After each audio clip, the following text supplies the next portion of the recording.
The NBA has been facing some tough times recently, with TV ratings dropping, especially for games that don't feature star players. Attendance at live games is also on the decline, with arenas often falling short of full capacity. Fans seem less engaged than before, and many point to changing entertainment habits and the rise of new media options as the reason. It's crazy, but that's the truth. The NBA's gotten so soft that even the slightest hint of drama is blown up by a whistle, and that's what keeps people watching. For example, look at when Conor McGregor was about to fight Floyd Mayweather. The hype around that fight was wild. The press conferences were pulling in more viewers than some NBA Finals games. Like, the matchup between the Milwaukee Bucks and Phoenix Suns only averaged 8.7 million. It's a sharp contrast to the fading popularity of the NBA. Jason Whitlock says it loud and clear. Adam Silver can't save the NBA or men's basketball. It's done. Sunday's NBA All-Star Game was just the latest in a long line of signs marking the sad decline of American hoops over the past decade. Sunday's All-Star Game was supposed to be a showdown, but it ended up being a total letdown.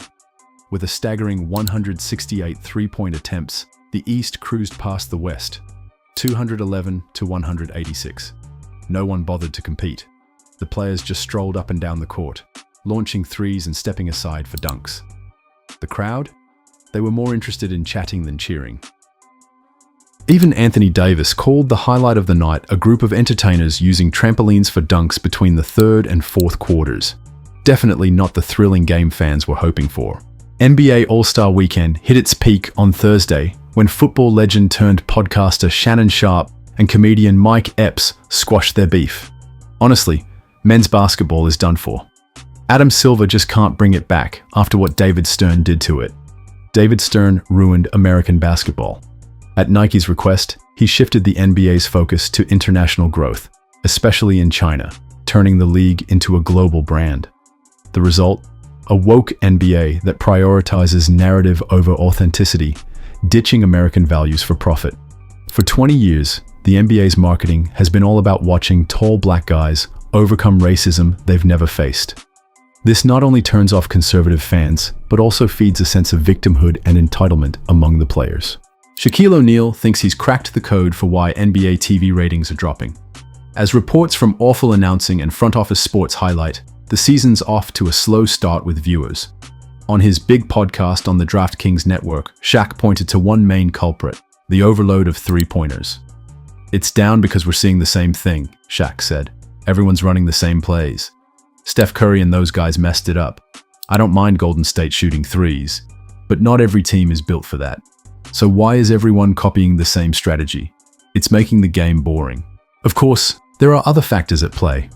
With fewer people subscribing to cable or satellite, the 82-game season feeling pointless, with so many teams making the playoffs, and games that just don't seem to have that intense high-stakes vibe, it's no surprise people are tuning out.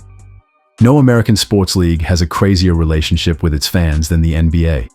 Players are always clashing with the crowd, and it's not just Russell Westbrook causing a stir. Some players even have security boot fans out of the arena. Back in the day, Michael Jordan loved being the showman, connecting with fans wherever he went. But now, it feels like modern players can barely stand the people who cheer them on. They're treated like royalty, and fans are just there to worship. This tension was on full display in a recent game between the New York Knicks and the Minnesota Timberwolves. Two fans ran onto the court, causing a commotion.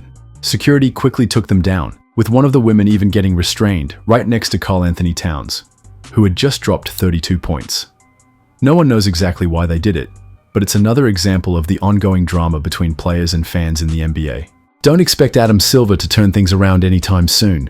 No matter how hard he tries, the NBA keeps running into roadblocks. Take the in-season tournament, for example. What a dud. The Lakers won it, but they're barely holding on as the 9th best team in the West. The expanded playoffs and play-in games have totally wrecked the regular season's significance. And let's be real, lower seeds have zero shot at pulling off a 7-game series upset. At the end of the day, the NBA's all about drama and gossip. The real battle? Who has the most loyal fan base between Jordan, LeBron, and Kobe, with fans never stopping their endless GOAT debates? That's the power of drama, right? But it feels like the NBA wants absolutely no part of it. Giannis gets a technical just for staring down Al Horford after a dunk. Tatum gets hit for hanging on the rim after a huge play. And Jokic, the league's best player, gets tossed for basically nothing.